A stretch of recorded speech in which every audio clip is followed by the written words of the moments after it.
Equities, we look at equities, we look at the currencies as well. Apparently for currencies, we have a different strategy, if you will, right? And you look at the different measures. For example, you look at interest rate differentials.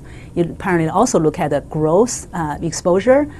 We also look at, for currencies, what's something we call the external vulnerability, in the sense that for a country's fiscal picture and current account picture, if they have a lot of deficit and they have a lot of short-term debt rollover, and they don't have a lot of foreign reserve to serve as a cushion, that at some point can cause the investors to lose faith to that country's equity market and currencies as well.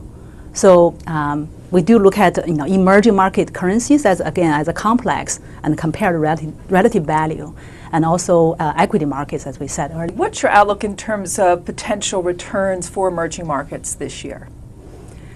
That's a good question. Right now, we're not looking at the emerging markets being really significantly outperforming the developed markets. For developed markets, it was more catching up. As you know very well, the S&P just surpassed the 2007 peak and en route to getting further gain.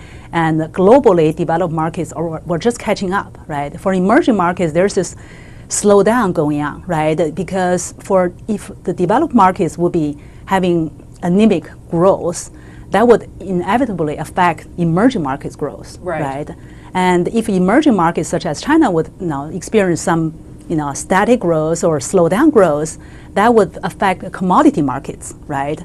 And for commodity exporters, especially for certain emerging markets, that's not going to help with their economy, right? So overall, there's this cautious optimistic.